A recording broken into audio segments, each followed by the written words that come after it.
फरिश्ते तो नहीं आएंगे हमारे बीच बात करने के लिए। इस फ्लोर के ऊपर इस किस्म की आवाजें उठती रहें, बहुत सारे मसले जो है वो हल हो सकते हैं। आज आसिफ साहब, इनकी जुबान भी आग उगलती है। मेरी जुबान में भी कोई शरीनी नहीं है। ये मनफी बात करेंगे तो उसका मनफी जवाब ही आएगा। जब तक इस हाउस की दोनों तरफ आपस में बैठ के डायलॉग नहीं करेंगी, ये सिस्टम नहीं चल सकता। मैं ओवरसीज पाकिस्तानियों को इतवार से अगर ये 2 मुतालबात पूरे नहीं होते तो मैं उनको कॉल दे रहा हूँ कि अपनी रेमिटेंसेस पाकिस्तान भेजना बंद कर दें। गन पॉइंट के ऊपर तो मुज़ाकरात नहीं हो सकते। स्पीकर का दफ्तर 24 घंटे खुला है। अपोजिशन और गवर्नमेंट मुज़ाकरात की बात करना चाहें। अस्सलाम वालेकुम नाज़रीन, आप रूबरू प्रोग्राम देख रहे हैं और मैं हूँ आपका मेज़बान शौकत पराचा। पाकिस्तान में मुमकिना मुज़ाकरात में रुकावट कौन है, और अगर रुकावट कोई है या कुछ रुकावटें हैं तो फिर उन्हें दूर कैसे किया जा सकता है। इससे बढ़कर अहम सवाल है, जितना तनाव टकराव या अब कुछ गैर यकीनी सूरत हाल है तो फिर मुल्क में आखिर होने क्या जा रहा है। हम इन सवालात का जवाब लेंगे और आज हमारे रूबरू हैं मुमताज़ तजज़ियाकार जनाब सुहेल वड़ैच साहब। बहुत शुक्रिया वड़ैच साहब, आपने वक्त दिया। क्या वाकई बानी पीटीआई खान साहब दूसरी सियासी कुव्वतों पर मुज़ाकरात करने पर राज़ी हैं या नहीं हैं? देखिए, मुझे तो कोई संजीदा चीज़ नज़र नहीं आई है। ये जो मुज़ाकरात का डोल अब डाला जा रहा है, ना हुकूमत ने कोई वफद जो है वो तश्कील दिया है और ना कोई पीटीआई के मामलात में कोई मुझे रिट्रीट नज़र आती है। तो मुज़ाकरात के लिए तो एक आपको पता है ना, कॉन्फिडेंस बिल्डिंग मेजर्स किए जाते हैं, एक दूसरे के लिए एतमाद साजी की जाती है। तो वो तो कोई मंजरनामा ही नहीं है। स्पीकर के साथ अपोजिशन की मुलाकात तो रोज़ होती है, तो वो मुलाकात तो असम्बली के इजलास से पहले हर रोज़ होती है। तो ये मेरा ख्याल है वही हो रहा है। अभी कोई संजीदा बात जब होगी तो तब सामने आएगी। यकीनन चर साहब, बातचीत अभी शुरू नहीं हुई, कोई संजीदा बातचीत नहीं हो रही, लेकिन जिस तरह से असम्बली में तकारीर की गई, ख्वाजा आसिफ साहब एक सीनियर रहनुमा हैं नून लीग के, वो भी कह रहे थे कि जी कोई गारंटी नहीं है खान साहब की कि वो बात जो तय हो या बातचीत हो जाए उसको तस्लीम करेंगे या नहीं करेंगे। तो क्या फिर ये जो ट्रस्ट डेफिसिट है, एतमाद की कमी है, यही सबसे बड़ी रुकावट है? जी हाँ, सिर्फ यही नहीं, अब तो बहुत सारा पानी पुलों के नीचे से बह चुका। बीच में ये दिसंबर के वाक़यात हो गए, एक दूसरे के ख़िलाफ़ बहुत फ़ज़ा है। और फिर सबसे बड़ी देखें बात पराचा साहब, मुज़ाकरात तब होते हैं जब हर कोई अपने मौक़िफ़ से पीछे हटे। अब अगर पीटीआई मुज़ाकरात ये करे कि हमारा मैंडेट हमें वापस कर दें, यानी नून लीग की हुकूमत ख़त्म हो जाए, तो वो क्यों मुज़ाकरात करेंगे। और अगर आप ये कहें कि जनाब जो 26वीं दानिवी तरमीम है वो ख़त्म कर दें, तो इसका मतलब क्या होगा कि वो जजेस ले आएँ जो हमारे हक़ में फ़ैसले कर रहे थे। ज़ाहिर है ये तो दोनों नहीं होना तो चाहिए कोई दरमियान में वो कह लें आप धांधली के विषय बना दें, ये कह दें कि जनाब जो है आप हमारे असीर रिहा कर दें। तो इस तरह की कुछ चीज़ें होंगी। अब ज़ाहिर है जो मुक़्तदरा है और नून है, उन्होंने एक सिस्टम बनाया है, वो इस तरह आप ताकत से तो तोड़ नहीं सके, मुज़ाकरात से कैसे तोड़ लेंगे। ये कमेटी खान साहब ने खुद बनाई थी, 5 बंदे थे उसमें उमर अयूब खान थे, असद कैसर थे, दूसरे लोग थे, फिर 2 और ऐड हुए, हामिद खान साहब सेनेटर साहब मुमताज़ कानूनदान हैं, उसमें फिर अल्लामा राजा नासिर अब्बास साहब भी शामिल हुए थे। हम सिर्फ ये कह दें कि कोई संजीदा नहीं है, ये कमेटी की तश्कील खुद पीटीआई की तरफ से और बानी पीटीआई खान साहब की तरफ से, वो भी आप समझते हैं कि इस डायरेक्शन में कोई मीनिंगफुल कदम नहीं है उनका? वो इसलिए नहीं है कि हमेशा चीज़ें माजी के हवाले से ही रेफरेंस होता है ना। तो माजी में आप देखें कि पिछली दफ़ा जब नून की पुरानी हुकूमत थी, PDM 1 जिसको कहते हैं, तो उसमें तो इलेक्शन की डेट भी तय हो गई थी और PTI की और इनकी जो थी, तो खान साहब ने नहीं माना था। तो वो कई कमेटियाँ तोड़ देते हैं, कई नए लोग नॉमिनेट कर देते हैं, आए रोज़ तब्दीलियाँ आई रहती हैं, तो फिर वो ट्रस्ट पैदा नहीं होता ना। अच्छा, अभी जो ट्वीट्स आए 2-4 उनके, उसमें उन्होंने सीधा सीधा एक ट्वीट था कि एक बंदे के 10 साल इक़्तिदार के लिए पूरा मुल्क जो है वो दाव पर लगाया जा रहा है। फिर उन्होंने एक और ट्वीट में भी army chief general Asim Munir के बारे में बिल्कुल डायरेक्ट बात की।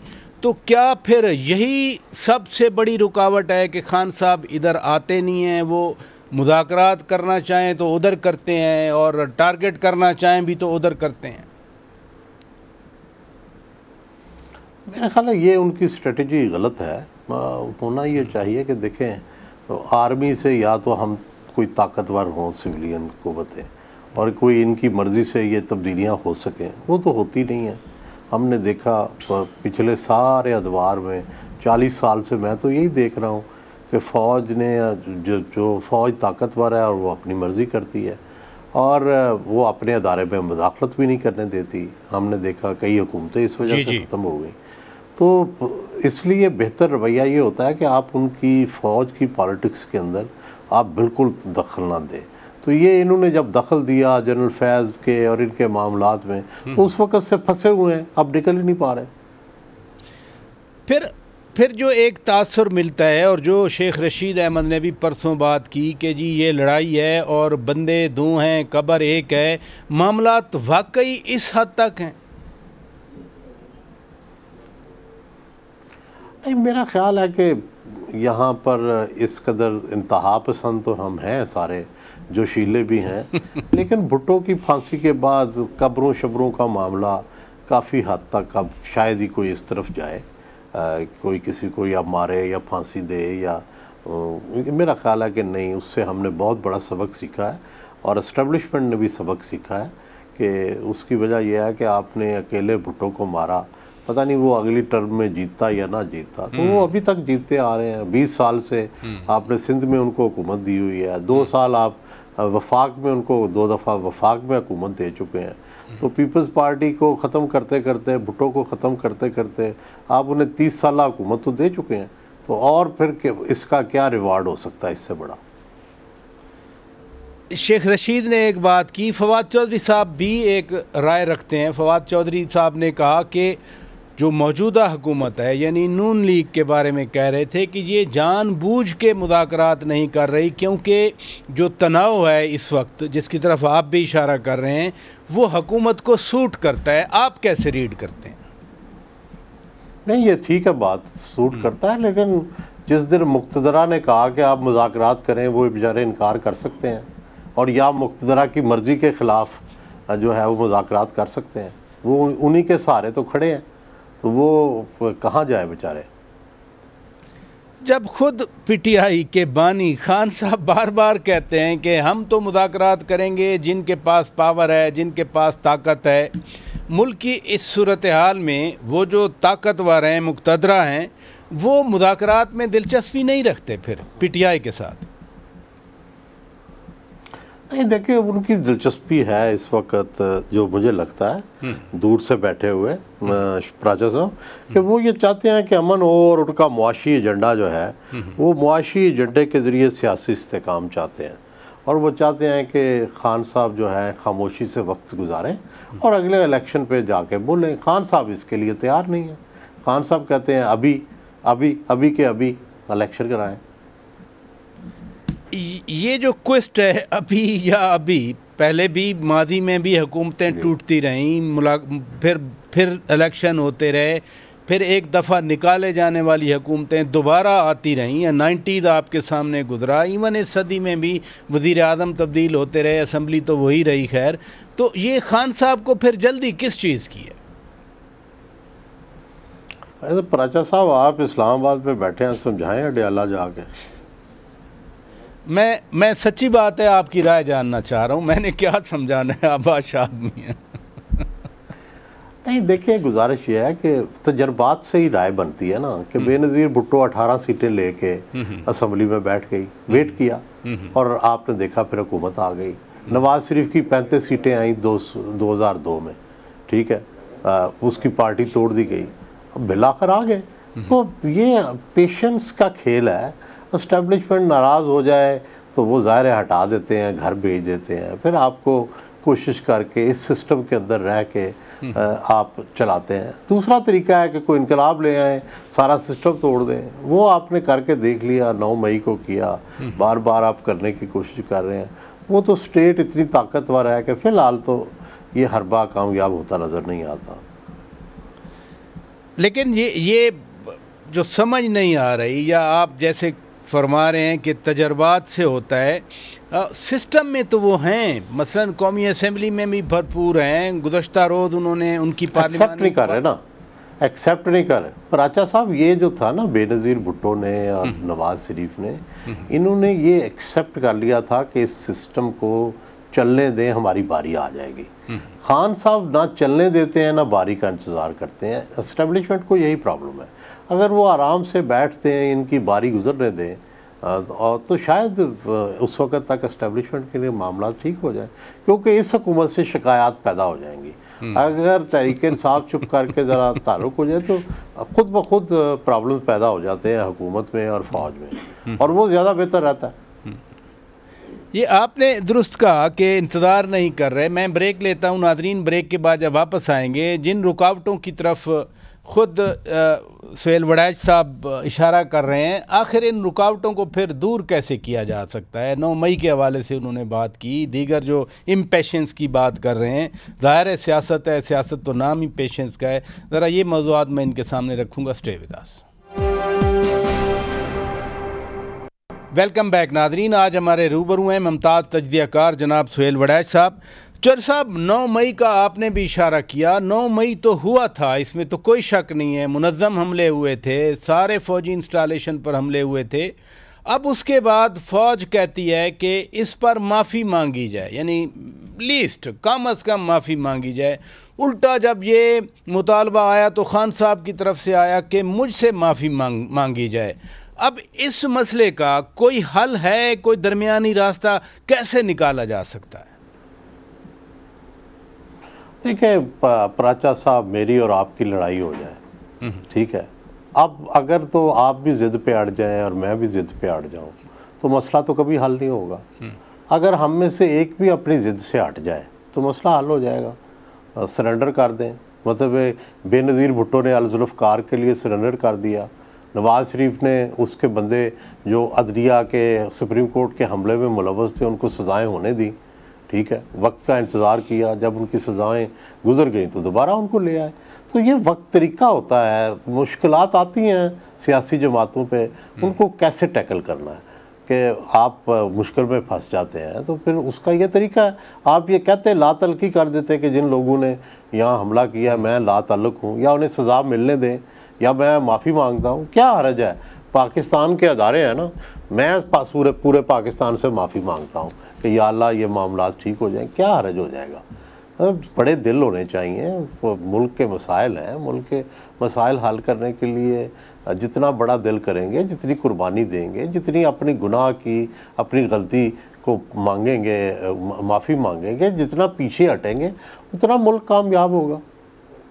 ला ताल्लुकी के हवाले से शुरू में तो पीटीआई ने कहा था कि हम नहीं हैं, हमारे लोग नहीं हैं, लेकिन अभी वो बार बार कहते हैं कि 9 मई पे आप एक जुडिशल कमीशन बना दें, आप 26 नवंबर पे जुडिशल कमीशन बना दें। एक तरफ तो अदलिया के बारे में कहते हैं, आज की अदलिया के बारे में कि ये अदलिया पता नहीं कौन है, और दूसरी तरफ उसी अदलिया पे वो ट्रस्ट तो शो कर रहे हैं ना जुडिशल कमीशन बनाने के हवाले से। पराचा साहब, जो कंट्राडिक्शन से निकलना पड़ेगा। ये जो पार्लियामेंट के अंदर उनकी लीडरशिप है ये काफ़ी रीज़नेबल है, और ये जो यूट्यूब पे बैठी है ये काफ़ी अनरीज़नेबल है। तो पहले तो ये रिज़ॉल्व करें कि पार्टी पॉलिसी यूट्यूबर्स के पास है या पार्टी पॉलिसी लीडरशिप के पास है। लीडरशिप तो ज़ाहिर है कह रही है हमने मुज़ाकरात करने हैं, वो तो कहते हैं कि कोई रास्ता निकलना चाहिए। यूट्यूबर्स कहते हैं हमने लड़ना है। तो पहले तो ये सॉर्ट आउट कर लें। दूसरी बात यह है कि पाकिस्तान में ये पहली दफ़ा हुआ 9 मई का वाक़या। ये पीटीआई कभी उसको फॉल्स फ्लैग ऑपरेशन कहती है, कभी कुछ कहती है। तो सबसे बेहतरीन तरीका, मैंने अगले दिन ही कहा था जब ये वाक़या हुआ कि भाई क्राइसिस आ गया, आप उनको फारग करें बंदों को, ठीक है। बाद में जब गुस्सा ठंडा हो जाएगा फ़ौज का तो दोबारा ले लीजिएगा, ठीक है, नहीं किया और अभी तक वो चल रहा है सारा मामला। तो इसी तरह या तो हो ना कि फौज कंफ्यूज हो कि भाई जो है पता नहीं इन्होंने किया या नहीं किया, उनके पास तो सारे सबूत हैं, वो सजाएं दे चुके हैं आर्मी कोर्ट से, जब सजाएं हो चुकी हैं तो उनको कोई शक है? ये जो यूट्यूबर्स की आप बात कर रहे हैं ये भी बड़ी अजीब है पॉलिसी के हवाले से। यूट्यूबर्स बाहर से बैठ के बात करें या कुछ अंदर भी बैठे हैं, खान साहब तो जेल में हैं, वो यूट्यूब कैसे देख सकते हैं, वो उनसे कैसे इन्फ्लुएंस हो सकते हैं? उनके पास तो एक्सेस भी नहीं है। पार्टी वाले लोग मिलते हैं जाके पार्लियामान में, जिनकी तरफ आपने इशारा किया, वो हर थर्सडे को या अदरवाइज मिल के आते हैं। पराचा साहब ये देखें, होता यह है कि दुनिया में जिस पार्टी के अंदर भी एग्रेशन आता है या इंतहा पसंदी आती है, वो होस्टेज बन जाती है अपने इंतहा पसंदों की, ठीक है ना। ये दुनिया की बड़ी मिसालें हैं, ठीक है। तो वो फिर वो जो इंतहा पसंद होते हैं उनके ऊपर और इंतहा पसंद बैठे होते हैं, वो उनको हिलने नहीं देते कि ये मुज़ाकरात की तरफ जाएंगे तो सब गंदे होने शुरू हो जाएंगे। आप देखेंगे एक एक की आपने अमीन गंडापुर को वर्दी पहने हुए फेसबुक पे तस्वीरें देखी, आपने बैरिस्टर गौहर अली के साथ क्या हुआ वो देखा, आपने असद कैसर के साथ क्या हुआ वो देखा। तो ये तो रोज़ हो रहा है, तो जाहिर है वो खान साहब तक पहुंचती हैं। ये खान साहब बावजूद इसके कि कम्युनिकेशन से हटे हुए हैं, लेकिन हर बंदा जाके बताता है ना खान साहब को, जो भी जेल में जाता होगा वो क्या बातें करता होगा, यही कहता होगा ना जी फलां ने ये कर दिया, फलां ने ये कर दिया, मुल्क में ये हो रहा है, तो वो उनको पता तो चलता रहता है। तो फिर हम क्या समझें? 8 फरवरी के इलेक्शन में वो कहते हैं हमारी बहुत मकबूलियत है, आज तक वो कहते हैं मकबूलियत बरकरार है, तो ये मकबूलियत फिर कुछ नहीं करने दे रही, इसके हॉस्टेज बने हुए हैं वो। देखिए, मकबूलियत मैंने तो इलेक्शन से पहले ही कहना शुरू कर दिया था कि मकबूलियत हमारे मुल्क में कबूलियत के साथ जुड़ी हुई है। सिर्फ मकबूलियत जो है उससे ना इक़्तिदार मिलता है ना ताकत मिलती है। यहाँ ताकत के 2-3 सरचश्मे हैं, जिनमें से एक सरचश्मा ज़रूर मकबूलियत है, लेकिन कबूलियत उससे बड़ा सरचश्मा है, उससे ज़्यादा ताकतवर है। और आपने देखा वही हुआ कि अगर कबूलियत थी भी, मकबूलियत थी भी, तो कबूलियत ने उसको नहीं कबूल किया और वो बाहर बैठे हैं, अपोजिशन में बैठे हैं। तो इसी तरह अब मैंने सजेस्ट किया है अगले दिन कि इससे निकलने का क्या तरीका है कि दोनों माकूलियत का रवैया अपनाएं, ना माकूली की और गैर माकूल बातें ना करें जो काबिल कबूल नहीं होती, जो अगले को गिरा के आपको कोई तख्त पे बैठने देगा तो कोई भी नहीं करने देता। तो इसलिए आप वो मुतालबात करें, रिलीफ की बात करें, खान साहब को जेल से निकलवाएं, अपने असीरों को जेल से निकलवाएं और फिर आहिस्ता आहिस्ता आगे बढ़ें। जो मकबूलियत है उसको कबूलियत की तरफ ले जाने में आप कह रहे हैं माकूलियत चाहिए, वो माकूलियत का फार्मूला क्या है फिर? माकूलियत का सर पहले तो यह है कि पराचा साहब मेरे आपसे मुज़ाकरात होने हैं, ठीक है। मुझे आपकी ताकत का पता होना चाहिए, अपनी ताकत का भी पता होना चाहिए। मुझे पता होना चाहिए मैं लाहौर का एक आजिज़ सा सहाफ़ी हूँ, पराचा साहब एक ताकतवर इस्लामाबाद में बैठे सहाफ़ी हैं, तो मैं अपनी हैसियत के मुताबिक आपसे बात करूँगा तो शायद आपको मैं इसलिए आपके सामने गुजारिशात रख रहा हूँ चर्चा। तो अगर अगर अगर अगर तो जी जी ठीक है ना, तो अब मैं आपकी ताकत से को मद्देनज़र रख के अगर कोई मुतालबात करूँगा तो शायद आप मेहरबानी करें। तो जो मैं अपनी आजिज़ी को सामने रख के और आपसे बड़े बड़े मुतालबात कर दूँ तो आप कहेंगे चलो जाओ लाहौर वही रहा करो, ठीक है। तो इसलिए माकूलियत पे आएँ तो रास्ता निकल आएगा।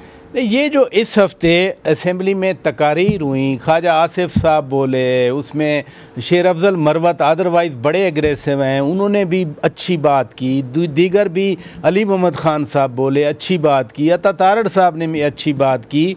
कुछ ये हमारी हम जैसे जो आपने अपने लिए कहा वो तो मैं हूँ एक छोटा सा सहाफ़ी हूँ, तो हमारे लिए कोई रोशनी की किरण, कोई उम्मीद, हम जो चाहते हैं कि तनाव कम हो, हमारा मुल्क आगे बढ़े, यकीनन मईशत आगे बढ़े, इन तकारीर में आपको कुछ पॉजिटिव नज़र नहीं आ रहा इन लॉन्ग टर्म्स?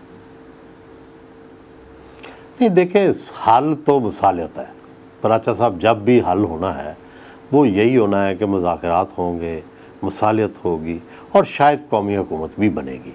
ये तीन चीज़ें मैं तो फ्यूचर में देख रहा हूँ, लेकिन ये मौजूदा इस वक्त मुझे नहीं लग रहा। वो इसलिए नहीं रख रहा कि एक तो मुक़्तदरा को ये टाइम सूट नहीं करता और दूसरा तहरीक इंसाफ को भी ये टाइम सूट नहीं करता। तहरीक इंसाफ इस वक्त लोएस्ट बारगेनिंग पोजीशन में है, तो जब आप बारगेनिंग की अच्छी पोजीशन पे नहीं होते तो कोई आपको घास नहीं डालता। इस वक्त वो बहुत स्ट्रांग है। अभी रिसेंटली उन्होंने इस्लामाबाद मार्च को नाकाम बनाया है। इस वक्त वो समझते हैं कि उनको कोई बड़ा चैलेंज दरपेश नहीं है। तो या तो पीटीआई जब मुज़ाकरात उस वक्त करने थे जब उन्होंने कॉल दी हुई थी, उस वक्त गवर्नमेंट भी तैयार थी, उस वक्त इन्होंने लिफ्ट नहीं कराई। अब इसका हल यही है कि भाई दोनों माकूलियत की बुनियाद पे बात करें और ये नहीं होना कि आज मुज़ाकरात शुरू हुए हैं तो कल हल हो जाए। ये तो आप आहिस्ता आहिस्ता चलेंगे और हुकूमत को तब सूट करेगा जब हुकूमत कुछ अपनी परफॉर्मेंस दिखाएगी, कुछ पीटीआई वीक होगी, ताकि हुकूमत को भी तो एतमाद हो कि हम आज इलेक्शन कराएं तो कुछ हमें भी सीटें जीत जाएंगे। अगर वो ऐसे में इलेक्शन करा दें और उनकी बातें मान लें तो वो तो सारे फारग हो जाएंगे एस्टेब्लिशमेंट समेत। तो कौन है जो फारग होना चाहता है इस वक्त? कोई भी नहीं चाहता। तो वो इस वक्त तो उनके पास उनको ना कोई चैलेंज है, आहिस्ता आहिस्ता वो गेन भी कर रहे हैं। तो ऐसे में तो उनके साथ एक काबिल कबूल शराइत रखी जाए तभी वो मानेंगे। नाज़रीन, सुहेल वड़ैच साहब कबूलियत के हवाले से मकबूलियत को माकूलियत के साथ जोड़कर एक फार्मूला बता रहे हैं। मैं यहाँ ब्रेक लेता हूँ। ब्रेक के बाद जब वापस आएंगे, सुहेल वड़ैच साहब की बहुत सारी प्रेडिक्शन कौमी सियासत के बारे में हमेशा दुरुस्त साबित हुई हैं, दुरुस्त रही हैं। थोड़ा सा आने वाले वक्त के हवाले से भी मैं उनसे बात करना चाह रहा हूँ। Stay with us. Welcome back नाजरीन। आज हमारे रूबरू हैं सुहेल वड़ैच साहब, मुमताज़ तजज़ियाकार।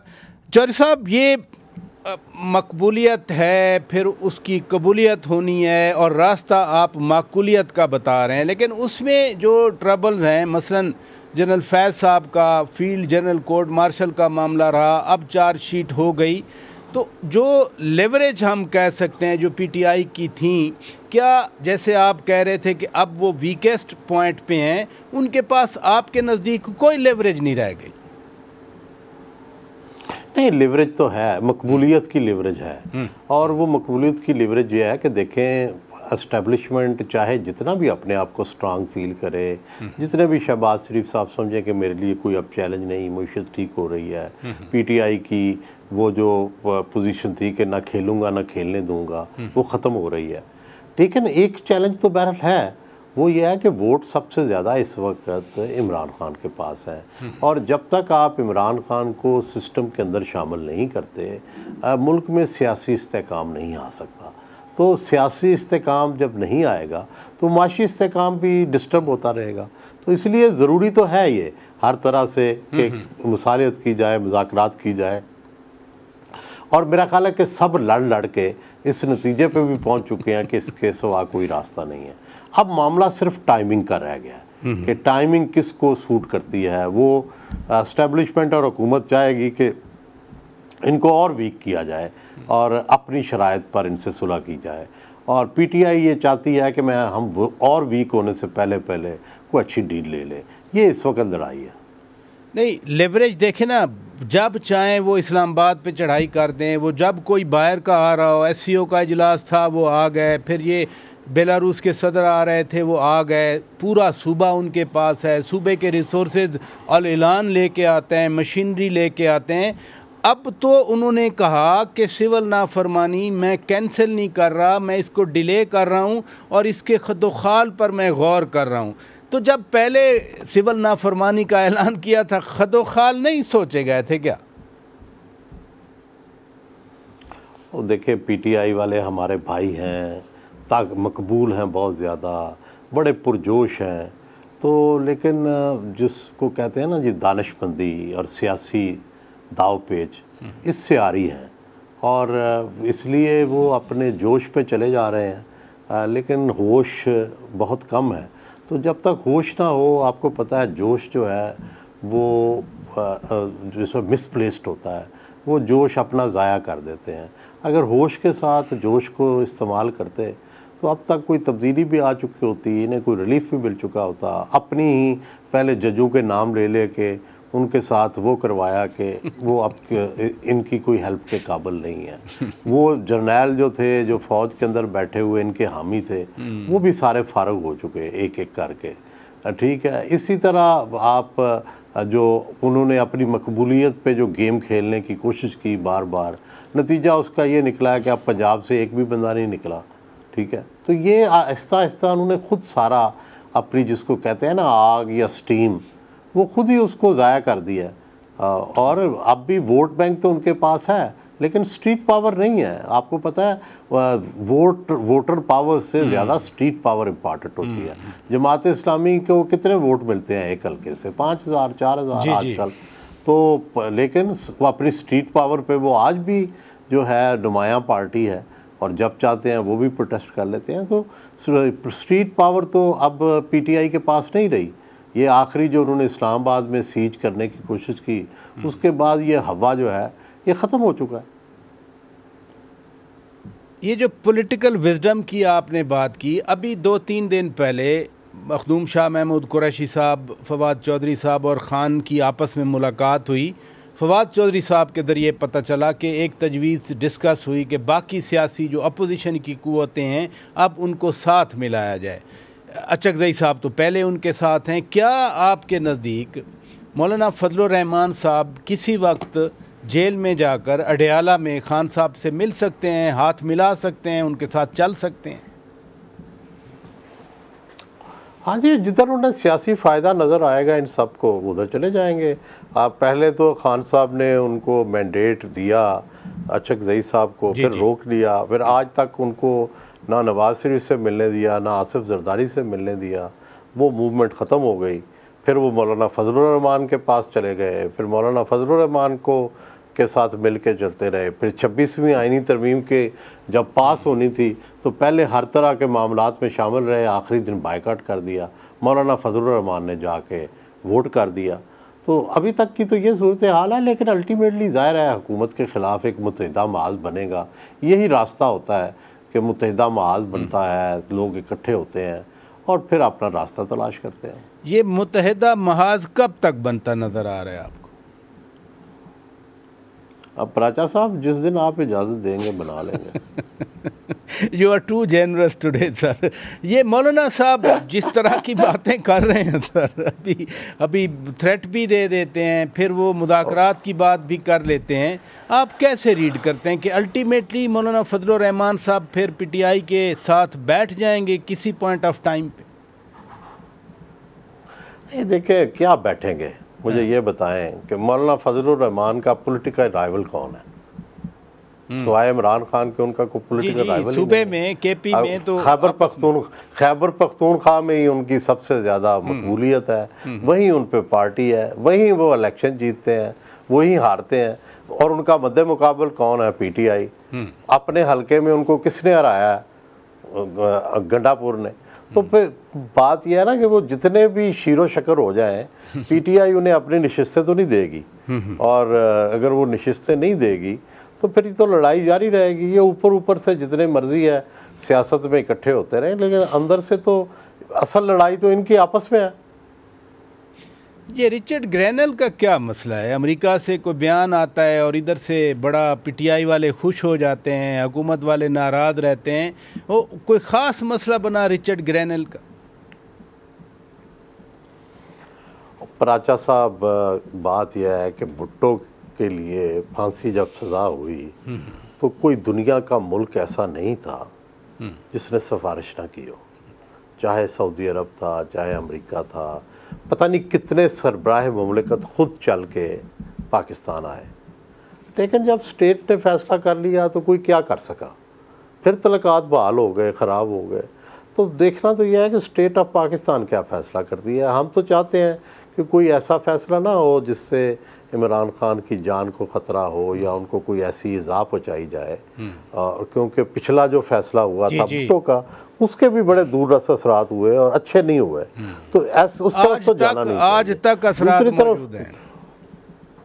मौजूद है। और दूसरी तरफ इमरान खान को भी समझना चाहिए कि बाहर से कुछ नहीं मिलता, बाहर की दुनिया से आपको अपने मुल्क के मामलात मुल्क के अंदर ही निपटाने पड़ते हैं। क्या ट्रंप साहब जितना दबाव डालेंगे उतनी फ़ौज मकबूल होगी? लोग कहेंगे कि अमेरिका दबाव डाल रहा है, और ये साबित हो जाएगा कि खान साहब जो हैं इनके पीछे अमेरिका है, ठीक है। और फ़र्ज़ करो अमेरिका दबाव नहीं डालता तो वो वैसे ही फ़ौज के पास है। तो ये इतना आसान नहीं होता। हर मुल्क एक ख़ुद मुख्तार मुल्क है, चाहे वो छोटा सा है मुल्क है।